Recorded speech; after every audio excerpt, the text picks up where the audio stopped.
Now let's consider how a partial or complete collapse of the Eurozone could affect other multilateral agreements.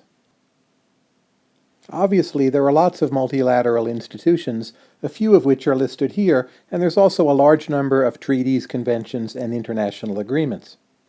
The course of matters in the Eurozone probably has implications for most or all of these.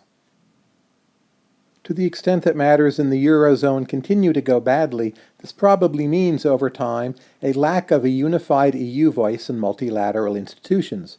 This will change governance significantly.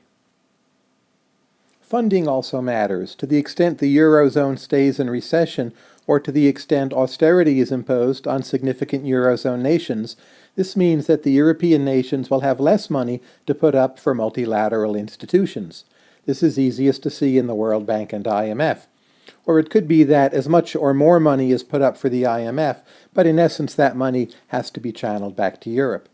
This means that those multilaterals, and indeed others, will over time become more dependent on developing nations, especially China, and those developing nations will get a bigger say in how those multilaterals are run.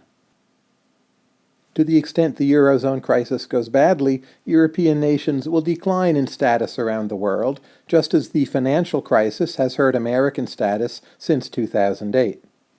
Most of all, this is likely to harm Eastern Europe and perhaps also North Africa and the Middle East.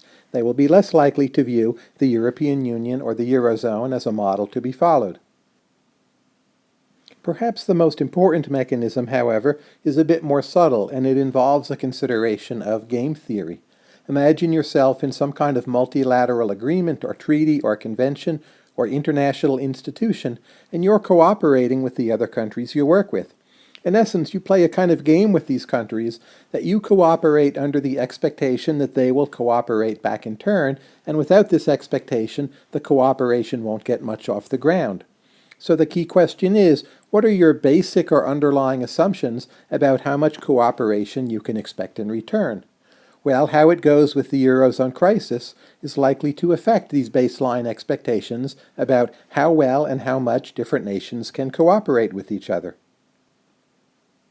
Look at it this way. If matters in the Eurozone do indeed go badly, this is a kind of signal that underneath it all, different nations aren't actually that interested in cooperating with each other. As we've seen in other video units, the Eurozone crisis is in principle solvable if indeed only the different nations will cooperate to a sufficient degree.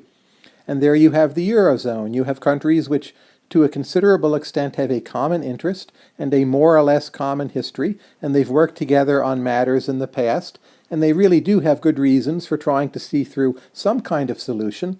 So if it's revealed as bad news that these nations cannot cooperate sufficiently, then this will then work backward through game theory, and in other multilateral institutions, agreements, and treaties, people will assume that other nations are actually less cooperative than they thought, and this will lead to a general weakening of virtually all multilaterals. Alternatively, if the Eurozone crisis goes relatively well, people may up their estimates of how cooperative other nations are likely to be. In this sense, the Eurozone crisis is a model for the entire world. Imagine asking yourself the following question. If those 17 nations working together can't solve that problem, how are we to expect an international convention to work, or say a climate agreement, involving agreement from 20, 50, or 100 different nations? It's easy to see, again, that the Eurozone can be seen as a model here, representing how likely different nations are to cooperate in the more distant future. Just to sum up, the lack of a satisfactory resolution in the Eurozone could have far-reaching negative consequences beyond the Eurozone itself. Europe could lose much of its luster as a model for other parts of the world, and there could be a more general unraveling of the expectation of good cooperation within other multilateral institutions.